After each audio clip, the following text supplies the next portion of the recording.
Et salut l'ami du voyage et bienvenue sur cette nouvelle vidéo. Alors aujourd'hui, on va parler assurance voyage. Alors c'est vrai, ce n'est pas un sujet super fun, mais voilà, ça fait partie de la logistique du voyage et c'est important de comprendre, de savoir comment ça fonctionne. Alors tout d'abord, l'assurance voyage, qu'est-ce que c'est? Eh bien c'est comme toutes les assurances, c'est un organisme qui t'évitera de dépenser des sous si il t'arrive une bricole. Par exemple, dans le cas d'une assurance voyage, voilà, si on te vole ton sac, il pourra être remboursé avec ce qu'il y a à l'intérieur. Bien entendu, il y a des conditions. Ou ben voilà, si tu as un problème de santé, c'est l'assurance voyage qui paiera les frais médicaux. Mais là aussi, il y a des conditions. Mais tout ça, on va en parler un peu plus tard. Donc, tu l'auras compris, l'assurance voyage, ça fonctionne exactement comme toutes les autres assurances. C'est quelque chose que tu payes sans forcément en avoir besoin un jour. Mais si tu l'as pas et que tu en as besoin, eh bien, tu es dans la merde. Alors maintenant, une question importante, est-ce que l'assurance voyage, c'est obligatoire pour voyager? Alors j'ai envie de te dire non, mais oui. Non, parce que ce n'est pas obligatoire, tout simplement, voilà, tu as le droit de voyager sans assurance voyage. Et oui, parce qu'il y a beaucoup de pays qui demandent une assurance voyage pour accorder leur visa. Donc si tu ne prends pas d'assurance voyage, tout simplement, le visa n'est pas accordé et tu ne peux pas voyager dans ces pays-là. De plus, maintenant, avec la crise sanitaire, il y a un nouveau truc qui est apparu, c'est qu'il y a énormément de pays qui demandent une assurance voyage qui couvre les frais médicaux Covid, donc tout ce qui est hospitalisation Covid, quoi. Et voilà, ça c'est du pain béni pour les assurances. Voilà, maintenant pour voyager, c'est devenu pratiquement obligatoire d'avoir une assurance voyage. Et même si tu pars pour 10 jours par exemple, tu es obligé d'avoir un truc qui couvre le Covid, quoi. Maintenant, d'un point de vue personnel, moi je te conseillerais de prendre une assurance voyage même si tu n'en ressens pas l'utilité. Tout simplement parce que y a certains pays du monde où les frais médicaux sont assez chers. Même très très cher, et un accident en voyage, même dans la vie de tous les jours, c'est vite arrivé. Tu vois, je te donne un exemple tout con. Tu vas, je sais pas où, au Pérou, voilà, et tu vas au Pérou, tu fais une petite rando dans les Andes et crac, tu fais un faux pas, tu te pètes la cheville. Et bien là, si tu n'as pas d'assurance voyage, je te garantis que l'addition, elle va être salée parce que déjà, tu es perdu dans la montagne. Il va falloir venir te chercher. Alors, je ne sais pas s'ils ont des hélicoptères et tout, mais voilà. Imagine juste le prix que ça peut te coûter, déjà te faire rapatrier en ville, le prix des soins, etc. Donc, bon, voilà. Moi, personnellement, je conseille vraiment de prendre une assurance voyage. Qui plus est, si tu pars longtemps, voilà, si tu fais comme moi un tour du monde, là, tour du monde, assurance obligatoire. Voilà. Si tu fais un tour du monde, tu ne peux pas partir sans prendre une assurance voyage, c'est pas possible.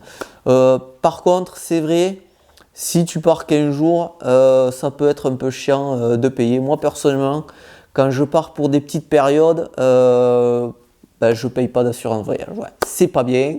Je te conseille pas forcément de suivre mon exemple, mais c'est vrai que voilà, je prends le risque. Mais voilà, encore une fois, je ne te conseille pas de suivre mon exemple. Faut savoir que si t'arrive un gros pépin, que tu as besoin de te faire rapatrier en France, carrément, il faut te ramener en France. Un rapatriement, ça peut coûter entre 15 000 et 50 000 euros, tu vois. Ça fait cher le voyage quand même. Deuxième question importante, une assurance voyage, combien ça coûte? Alors, on estime qu'une assurance voyage, ça coûte entre 4 et 6% du budget total du voyage. Voilà, c'est quand même assez variable.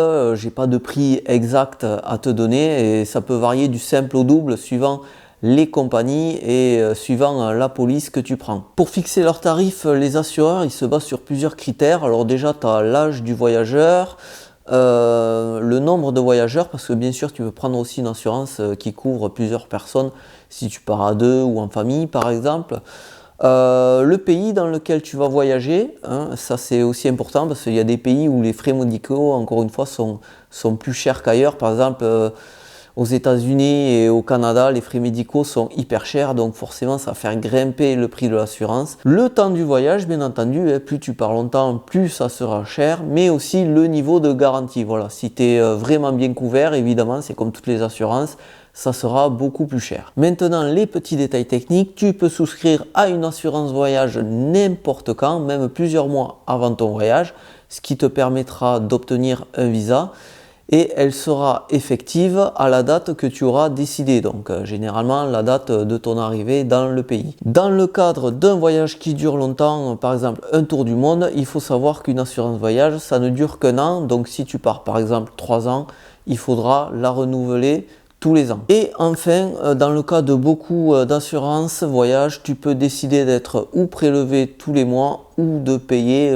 tout d'un coup. Alors moi je te conseille, si tu fais un tour du monde par exemple, de payer tout d'un coup, comme ça c'est réglé et tu n'as plus rien à sortir tous les mois et ça te fera ça de moins à compter dans ton budget voyage. Voilà, maintenant parlons de ce qui est important, les garanties. Alors je ne vais pas trop rentrer dans les détails, mais tu vas voir, il y a quelques trucs intéressants à savoir.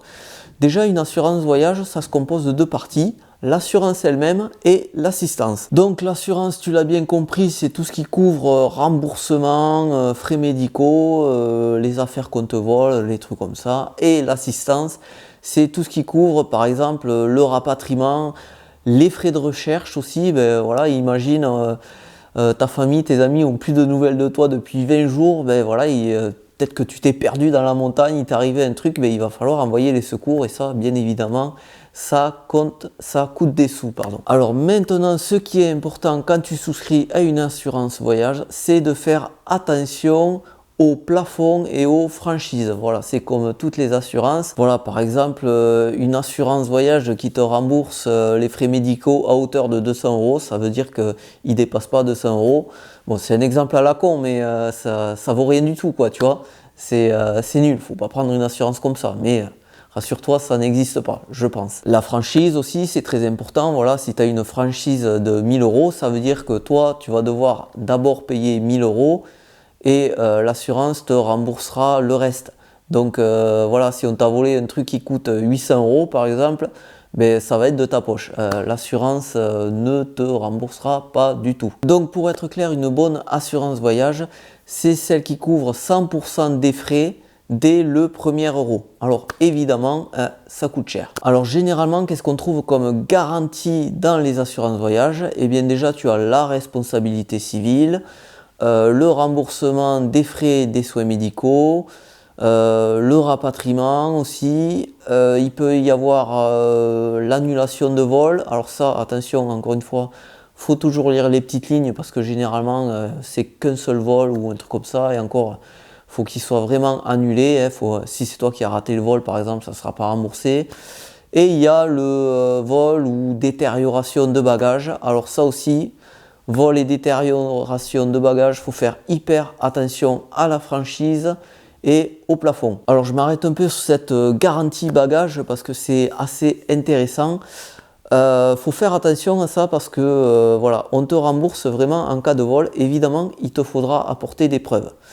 Donc il te faudra, par exemple, on t'a volé ton sac dans la soute du bus. Voilà. Tu es arrivé à ton arrêt, tu descends du bus et hop, ton sac n'est plus dans la soute.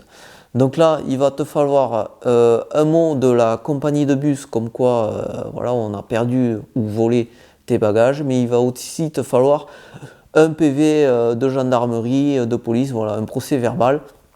Bref, il faut apporter de quoi prouver qu'on t'a volé tes bagages. Ensuite, il faut faire attention à ce qu'on te rembourse. Moi, j'étais tombé sur une assurance voyage quand je faisais mes recherches, par exemple.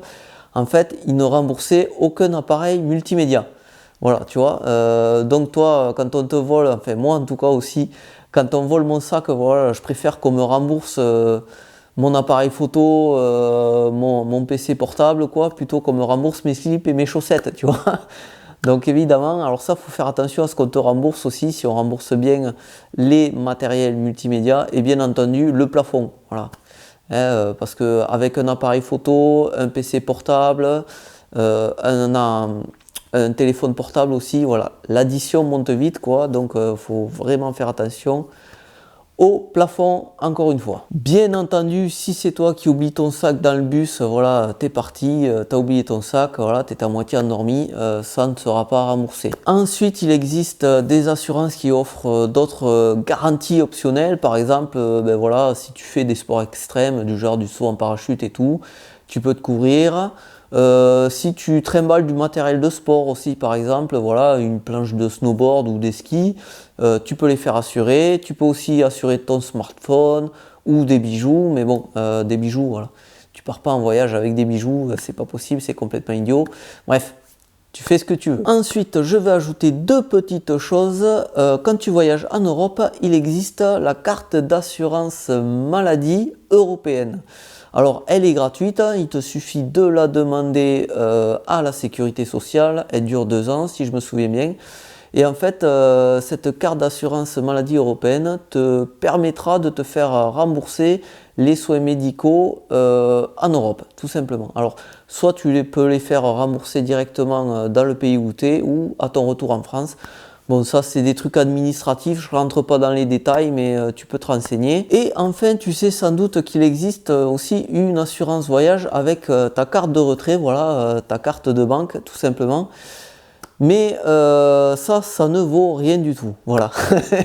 Autant te le dire tout de suite. Alors, déjà, ça couvre pas grand-chose, ça vaut rien.